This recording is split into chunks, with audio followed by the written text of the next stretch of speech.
नमस्कार दोस्तों, अभी हम इस वीडियो में आप लोगों को सोशल साइंस के काफ़ी महत्वपूर्ण ऑब्जेक्टिव क्वेश्चंस बता रहे हैं इस बार के बोर्ड परीक्षा के लिए। इसको एक बार देख लीजिए, ठीक है ना, ताकि ये सभी प्रश्न आपको याद हो जाए। बहुत इंपॉर्टेंट है, ठीक है ना।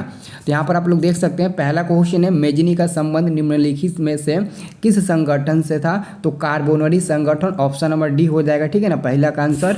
और दूसरा नंबर क्वेश्चन है आपका कि ब्रेटन वुड्स सम्मेलन किस वर्ष हुआ था? 1947, 1948, 1944 और 1952 दिया है। तो काफ़ी लड़के क्या करते हैं, 1952 पर टिक लगा देते हैं, जबकि इसका आंसर 1952 नहीं बल्कि 1944 ईस्वी होगा, ठीक है ना, सी नंबर वाला, इसको याद रखना। अगला हमारे पास क्वेश्चन क्या है? तो अगला हमारे पास क्वेश्चन नंबर 3 है। क्वेश्चन नंबर 3 है कि किस युद्ध के बाद जर्मनी का एकीकरण पूरा हुआ था? तो तीसरा का आंसर हो जाएगा बी नंबर, सेडान का युद्ध में ना जर्मनी का एकीकरण पूरा हुआ था, ठीक है ना। चौथा नंबर क्वेश्चन है कि यंग यूरोप की स्थापना किसने किया था? यंग यूरोप की स्थापना किसने की थी? तो आपका 4 का उत्तर हो जाएगा सी नंबर, मेजनी ने किया था, मेजनी, ठीक है ना। क्या होगा? मेजनी होगा, आपका ऑप्शन नंबर मिल जाएगा सी नंबर, ठीक है ना।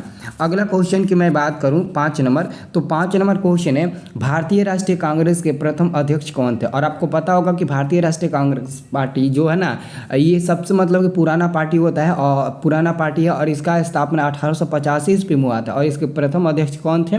तो आपका 5 का उत्तर हो जाएगा ए नंबर, बिमलेश चंद्र बनर्जी, ठीक है ना, याद रखना, वेरी इंपॉर्टेंट क्वेश्चन है। साइमन कमीशन के अध्यक्छ कौन थे? ये 6 नंबर क्वेश्चन है कि साइमन कमीशन के अध्यक्ष कौन थे? तो 6 का हमारा आंसर मिल जाएगा B number, sir John Simon, ठीक है ना, सर जॉन साइमन, ठीक है ना, याद रखना, वेरी इंपॉर्टेंट ये भी है। अगला हमारा क्वेश्चन है 7 नंबर, ये क्वेश्चन है कि निम्नलिखित में कौन सा सामाजिक वर्ग बुद्धिजीवी वर्ग के रूप में उभर कर आया? तो श्रमिक वर्ग हो जाएगा। क्या हो जाएगा? श्रमिक वर्ग नहीं बल्कि मध्यम वर्ग होगा, ठीक है ना। आंसर क्या होगा? बी नंबर होगा, मध्यम वर्ग उभर कर आया, ठीक है ना। जिसको डाउट लगे एक बार बता देना मेरे को। अब अगला क्वेश्चन है 8 नंबर। 8 नंबर हमारा प्रश्न है कि बताइए, पूंजीपति वर्ग के द्वारा निम्न में किस वर्ग का शोषण हुआ? तो इसका आंसर होगा हमारा श्रमिक वर्ग। इसी में कंफ्यूजन था ना, तो इसका आंसर होगा सी नंबर और इसका आंसर होगा मध्यम वर्ग, ठीक है ना। तो कंफ्यूजन आप लोग का दूर हो गया। अब देखिए अगला क्वेश्चन है, गिरमिटिया मजदूर बिहार के किस क्षेत्र से भेजे जाते थे? तो किस क्षेत्र से भेजे जाते थे? पश्चिमी क्षेत्र, उत्तरी क्षेत्र, पूर्वी क्षेत्र, दक्षिणी क्षेत्र, ठीक है ना। तो इसका आंसर क्या होगा? पश्चिमी क्षेत्र से गिरमिटिया मजदूर, ठीक है ना। जालबेरिन एक संस्था थी, तो व्यापारियों की संस्था थी। व्यापारियों देखो ऑप्शन नंबर ए में दिया है 10 का, तो 10 का उत्तर क्या हो जाएगा? ऑप्शन नंबर ए हो जाएगा, ठीक है ना। जो भी विद्यार्थी 2024 बोर्ड परीक्षा के लिए ऑल सब्जेक्ट का सब्जेक्टिव का एग्जाम में लड़ने वाला क्वेश्चन, जैसे ऑब्जेक्टिव क्वेश्चन, सब्जेक्टिव क्वेश्चन का आंसर सहित अगर क्वेश्चन लेना चाहते हैं लड़ने वाला एग्जाम में, परीक्षा में, ठीक है ना, तो वो लोग जल्दी देरी ना करें। 199 रुपये का ऑल सब्जेक्ट का मैं दे रहा हूँ, ठीक है ना, आप लोग ले सकते हो और यहाँ से परीक्षा में सब प्रश्न फंस जाएगा, ठीक है ना। जिसको भी लेना है आपको पेमेंट करना होगा ऑनलाइन, गूगल पे, पेटीएम पे, फोन, यहाँ पर कोई धोखाधड़ी नहीं होता है छोटू। जिसको भी लेना है इस नंबर पर आप कॉल करके हमसे बात करके ले सकते हैं, 92445907, लास्ट में 99 है, ठीक है ना, ये मेरा नंबर है। जब कॉल करोगे ना तो डायरेक्ट कहना है कि हमको रंजन सर से बात करना है, ठीक है ना। तो अगर रंजन सर कॉल उठाएंगे तो अच्छी बात है, अगर नहीं उठाएंगे तो आप बोलना कि रंजन सर से बात करना है, ठीक है ना। तो कहीं हो सकता है कोई गार्ड उठाएगा तो वो अब बात करा देगा आपको, ठीक है ना। तो इस नंबर को नोट कर लीजिए, ठीक है। अगला क्वेश्चन हमारा है 11 नंबर। 11 नंबर क्वेश्चन है, रणथंभौर टाइगर रिजर्व किस प्रदेश में स्थित है? राजस्थान, मध्य प्रदेश, हरियाणा और उत्तर प्रदेश। तो 11 का आंसर आपका मिल जाएगा ऑप्शन नंबर ए, राजस्थान में, ठीक है ना। रणथंभौर टाइगर रिजर्व जहाँ कहाँ स्थित है, किस प्रदेश में? प्रदेश मतलब कि राज्य है, ठीक है ना, जैसे राजस्थान, ठीक है ना। राजस्थान क्षेत्रफल की दृष्टि से सबसे बड़ा राज्य है, ठीक है ना। 12 नंबर क्वेश्चन है कि पंजाब में भूमि निम्नीकरण का मुख्य कारण है?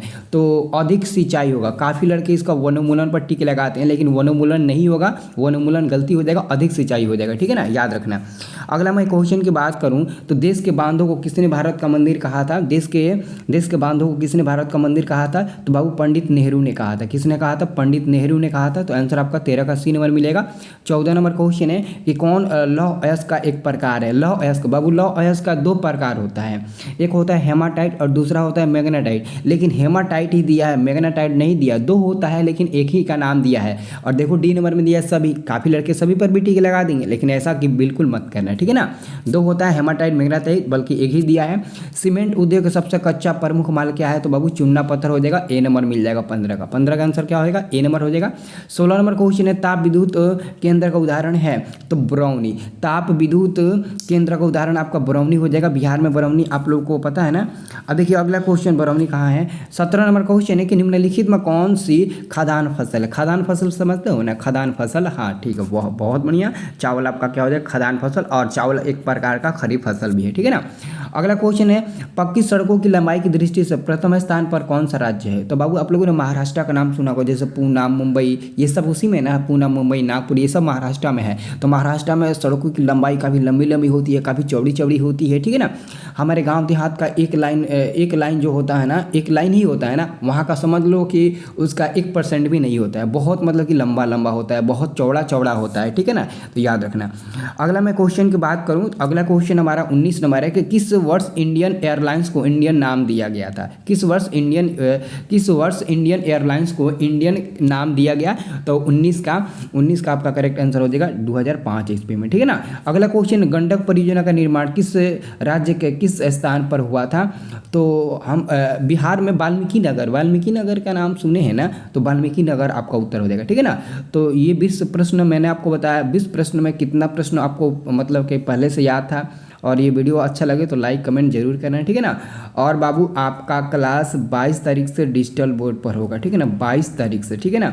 देखो मैं तबीयत से अभी गूंज रहा हूँ, ठीक है ना, क्या करें, मजबूरी घेर लेती है तो इंसान को कुछ भी करने पर मजबूर कर देता है, कुछ भी करने के लिए। तो थोड़ा सा बहुत सीरियसली तबीयत ख़राब हो गया था, मैं बच गया, वही भगवान से दुआ करता हूँ कि मैंने अच्छे से मतलब कि मैं ठीक हो गया, ठीक है। तो आपका क्लास 22 तारीख से चलेगा, 22 तारीख से हम क्लास लेंगे डिजिटल बोर्ड पर, ठीक है ना। आप लोग चिंता मत करिए, ठीक है ना। और आप लोग जो लोग ऑफलाइन क्लास करते होंगे पढ़ते रहिएगा, सेल्फ स्टडी करते रहिएगा, और एक हफ्ता आप लोग पढ़ लीजिए, ठीक है ना। उसके बाद से हम लोग फिर से आपके सामने आएंगे, ठीक है ना, और उसके बाद से अच्छे से पढ़ाई करेंगे, ठीक है ना, कोई दिक्कत नहीं होगा। अभी आप लोगों के पास PDF तो होगा, PDF को याद करिए, बाकी 1-2 और छूटा हुआ सब PDF सेंड करेंगे, ठीक है ना। अभी मेरे पास कुछ भी नहीं है मोबाइल के अलावा, ठीक है ना, पूरा स्टूडियो सब चीज़ वहाँ पर छोड़ कर आया हूँ मैं अपने घर, ठीक है ना। तो बहुत लड़के पूछ रहे थे सर जी क्या प्रॉब्लम है बता दीजिए, ठीक है ना, तो मैंने आपको बता दिया, ठीक है ना।